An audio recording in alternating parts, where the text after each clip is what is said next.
রোজওয়েল crash 1947 সালে আসলে এই ধরনের একটা মানে ল্যান্ডিং ক্র্যাশ হয়, বিমান ক্র্যাশ হয়। অ্যাকচুয়ালি এটা বিমান ছিল না, এটা ছিল আসলে এলিয়েন শিপ। এটাকে ইউএফও বলে, আনআইডেন্টিফাইড ফ্লাইং অবজেক্ট, কিংবা ইউএপি বলা হতো আগে, আনআইডেন্টিফাইড এরিয়াল ফিনোমেনন।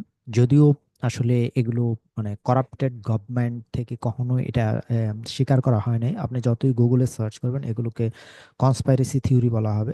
স্পেশালি পৃথিবীতে যত স্পিরিচুয়াল কনসেপ্ট আছে, যত রিসার্চ আছে, যত ইনভেনশন হয়েছে, ডিসকভারি হয়েছে, কোনোটাই আপনি গুগলে সার্চ করলে পাবেন না। বলবেন যে ডিপ কনস্পাইরেসি থিওরি, আসলে ষড়যন্ত্রকারী তথ্য, এগুলোকে কখনো ডিপ স্টেট সামনে আসতে দিবে না। তো এই কারণে আসলে এই জিনিসগুলো কখনোই মানে আপনি উইকিপিডিয়া কিংবা গুগলের নর্মাল যে পেজগুলো থেকে এটা পাবেন না। এগুলো একটু রিসার্চ ম্যাটেরিয়ালগুলো একটু ভিন্নভাবে খুঁজে বের করবেন। এর ভিতরে একটা রিলায়েবল সোর্স হলো রেডিটে অনেক ইনফরমেশন থাকে।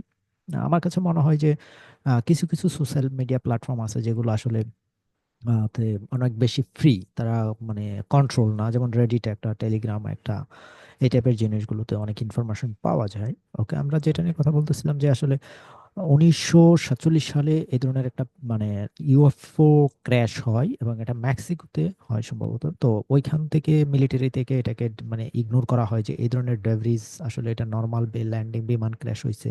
কিন্তু তো এটা ইনফরমেশনটা ভাইরাল হয়ে যায়, ছড়িয়ে পড়ে পুরো পৃথিবীতে যে আসলে এরকম একটা এলিয়েন মানে যানবাহনগুলো ক্র্যাশ হয়েছে। এটা যদি স্বীকার করে তাহলে আমাদের হায়ার ওয়ার্ল্ডে, হায়ার ডাইমেনশনে আমাদের যেহেতু উন্নত প্রাণীকুল আছে, এটা এগ্রি করতে হবে। রিলিজিয়াস বিলিফ সিস্টেমগুলোর উপরে এটার উপর একটা ইম্প্যাক্ট পড়তে পারে, দ্যাটস ওয়াই। এবং তাদের করাপ্টেড যে মানে মাইন্ড কন্ট্রোলিং গেম, গভর্নমেন্টের মাইন্ড কন্ট্রোলিং গেম, কিংবা আসলে কিংবা ডমিনেটিং ডিক্টেটরশিপ ফেসিজম প্যাটার্নটাকে তারা পুরো পৃথিবীতে এস্টাবলিশ করতে পারবে না। এই কারণে এটাকে কখনোই তারা আসলে লাইমলাইটে আসতে দেয় না, মেইন স্ট্রিম মিডিয়া কখনো এগুলো নিয়ে কথা বলে না। বাট এগুলো সিক্রেটলি কাজ হচ্ছে, এবং ওয়ার্ল্ড ওয়াইড এটা big changing is coming. Big changing 2027 সালের ভিতরে পুরো পৃথিবীতে রিভলিউশনারি সব ইনভেনশনগুলো সামনে চলে আসবে। শুধু 27 সাল না, 25 সালের দিকেই অনেক অনেক অ্যাডভান্সড অফ টেকনোলজিগুলো সামনে চলে আসবে। এবং শুধু এটা না, 27 সালের ভিতরে আমরা ইউএফও দেখতে পারবো, এলিয়েন টেকনোলজিগুলো দেখতে পাবো, এবং এলিয়েনদেরকে আমরা দেখতে পাবো, সামনে চলে আসবে তারা। আসলে এই কারণেই খুব গ্যালাকটিক ফেডারেশন থেকে, কনসাস লেভেল থেকে, ইউনিভার্সাল যে গ্রিড লাইন এবং কোয়ান্টাম গ্রিড লাইন থেকে এটাকে পোস্ট করা হচ্ছে, যেন আসলে সত্যটা সামনে চলে আসে। এই কারণে অনেক অনেক আবিষ্কার সামনে চলে আসতেছে। তার একটা প্রোফাইল পিরামিডের নিচে টানেল পাওয়া গেছে, ওখানে ইনার সিভিলাইজেশন আছে। এবং আহ, ডোনা জর্জ বুশের যে অ্যাডমিনিস্ট্রেশনে ছিল একজন মহিলা, সে বলে দিয়েছে যে পৃথিবীর নিচে, সাগরের নিচে 170টা আন্ডারগ্রাউন্ড সিটি আছে, শহর আছে। দ্যাটস মিন, এবং ওই শহরগুলো আমাদের চেনা জানা শহরগুলোর চাইতে অনেক বড়, হয়তো বা ওয়াশিংটন ডিসির চাইতে বড়, লন্ডন শহরের চাইতে অনেক বড় সিটিগুলো আছে। এবং ওখানে লাখো লাখো মিলিয়ন মিলিয়ন মানুষ বাস করে। ওখানে মানে এভরিথিং আছে, সব গাছপালা, পশু পাখি সব কিছু আছে, এবং কেউ ধরতেই পারবে না। তো এগুলো এগ্রি হয়ে গেছে, এবং এগুলো আসলে অলরেডি আন্ডারগ্রাউন্ডে এগুলো মানে রিভিল হচ্ছে। তো আমরা রোজওয়েল নিয়ে কথা বলতেছিলাম। আসলে রোজওয়েল 1947 সালে এই মানে ক্র্যাশটা হয়, এটাকে রোজওয়েল ক্র্যাশ বলা হয়। তো ওই ক্র্যাশে মানে এলিয়েন শিপ নামে, এবং এলিয়েন শিপটা ক্র্যাশ করে, এবং ওইখানে এলিয়েন বডি রিকভারি হয়। আমি এই স্লাইডগুলো দেখাচ্ছি।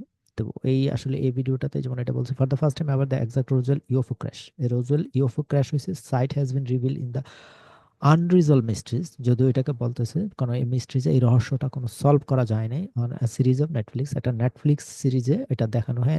এক শেফ ক্রাফট সাইজ হবে ভলক্সওয়াগন ভ্যাটেল, এটা একটা ভলক্সওয়াগন সম্ভবত কোনো একটা ইয়ে হবে, গাড়ি হবে। সেই গাড়িটা সমান আসলে এক শেপ, মানে ডিমের শেপের মতো, ওলিয়ান শেপ, শিপগুলো ডিমের মতোই হয়, সস ডিক্স আকৃতির হয়। was found crash 27 miles away from the Matalay debris found, যেখানে আসলে এটা ক্র্যাশ হয়েছে তার থেকে 27 মাইল দূরে এটা পাওয়া গেছিল। যেখানে এই মেটালিক মানে ধ্বংসাবশেষগুলো পাওয়া গেছিল, সেখান থেকে 27 মাইল দূরে হয়েছে। এলিয়েন বডিজ আর রিকভার, এবং ওই এই ডেব্রিজের ভিতরে এলিয়েন বডিও পাওয়া গেছে। কিন্তু কখনোই এগুলো মিডিয়া, মেইন স্ট্রিম মিডিয়াতে আসে না, এবং গভর্নমেন্ট এগ্রিও করে না। তো এই ভিডিওতে এই টুকটাক এই কথাগুলো নিয়ে বলছে। আম, পুরো ভিডিওটা দেখানো যাচ্ছে না রেস্ট্রিকশনের কারণে। তো এখানে এই জায়গাটাতে ক্র্যাশ হয়েছিল।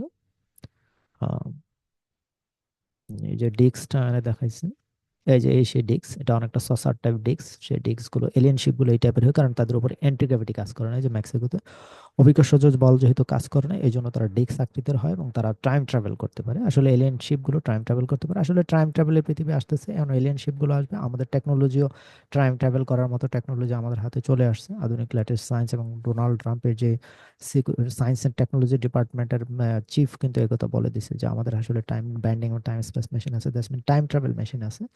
ওকে, আর বেশি না। পরের স্লাইড আমরা যাই। দেখেন এই ধরনের এই যে ক্লাসিফাইড ডকুমেন্টগুলো, হয়তো সিআইডি কোনো একটা ডকুমেন্ট ফ্লাশ হয়ে গেছে, declassified description, UFO from the 1970 Roswell inception incidents, hexagonal disc, সর্বোচ্চ আকৃতির এই ডিস্কটা ছিল, সেই কিন্তু ক্লাসিফাইড ডকুমেন্টে কিন্তু এই ধরনের তথ্যগুলো বলে দিছে। তো রোজেল ক্রাশ ওভাল মানে ডিম আকৃতির, এক আকৃতির মান্তা রে শেপড, এটা নিয়ে কথা বলছে। কাউন্টলেস, এটার উপরে কাউন্টলেস ডকুমেন্টারি হয়েছে, কিন্তু এটাকে গভর্নমেন্ট কখনো এগ্রি করে না, ডিপ স্টেট এটাকে এগ্রি করে না। But great time is coming, আসলে এই ধরনের সকল ইনফরমেশন, হিডেন ইনফরমেশন সামনে চলে আসবে, বেশি দূর নয়। আমরা আসলে গ্রেট একটা অ্যাওয়াকেনিং এর দিকে যাচ্ছি। কোয়ান্টাম ফিজিক্স বলতেছে যে আমাদের কোয়ান্টাম জাম্পিং হতে যাচ্ছে, আমাদের মাইন্ড এক্সপান্ড হবে, আমাদের চেতনা জাম্প করবে। আমরা আসলে আর লোয়ার মানে একদম কি বলে যে আহ, অন্ধত্বের ভিতরে আমরা আর বাস করতে যাচ্ছি না, আমরা আসলে একটা রিভলিউশনারি ওয়ার্ল্ডে এন্টার করতে যাচ্ছি।